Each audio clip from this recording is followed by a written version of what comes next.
It's hard to imagine that there could be an uninhabited place in the densely populated concrete jungle that is New York City.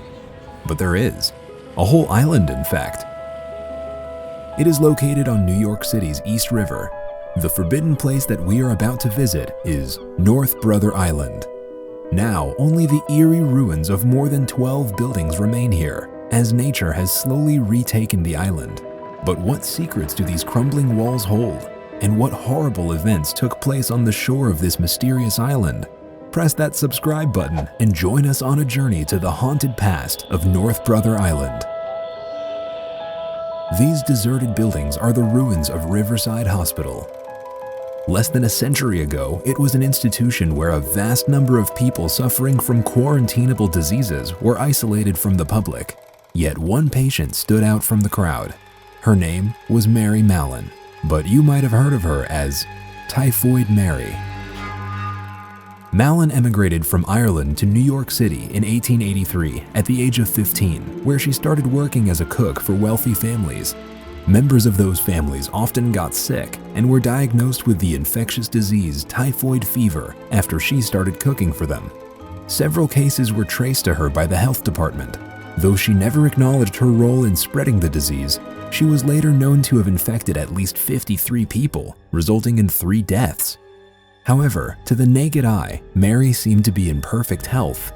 Mary was convinced that the law was wrongly prosecuting her and refused to believe she was the cause of the typhoid outbreak. When she was finally apprehended and moved to the Riverside Hospital, she was pronounced as the first known healthy carrier of the disease.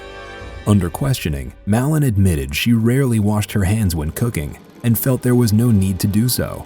Any bacteria in her food would not survive the high temperatures involved in cooking, but Mary's life was ruined by a dessert.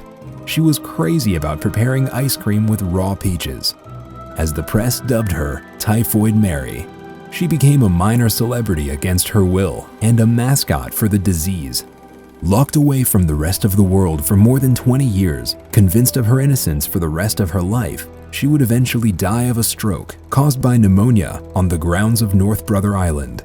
But the name Typhoid Mary lives on to this day.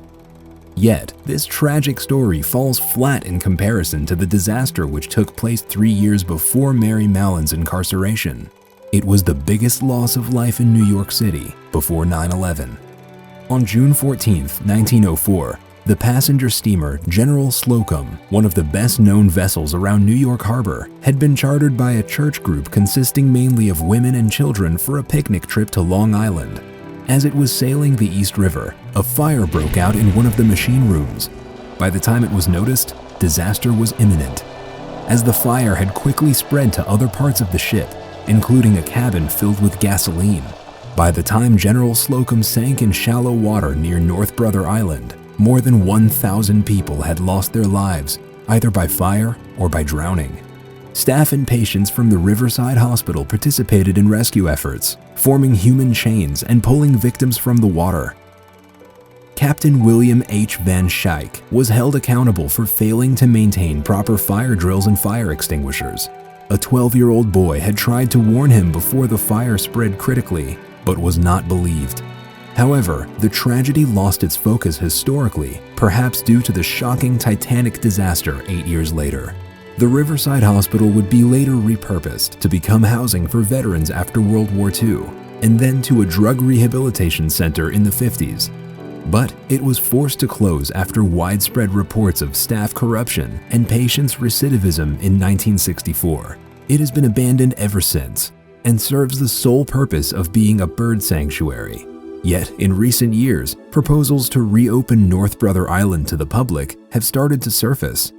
Nothing is clear for now, but do you think it is a good idea? Or is the island better left untouched? Would you dare set foot upon this tragic island?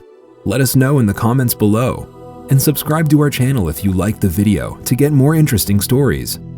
Have you ever thought what would happen if a nuclear bomb or a flood destroyed our civilization? Even the survivors would eventually probably die of hunger. Luckily, there is a ray of hope in Norway, the most important freezer in the world, where people are absolutely not allowed. Be sure not to miss the story about the so-called Doomsday Vault.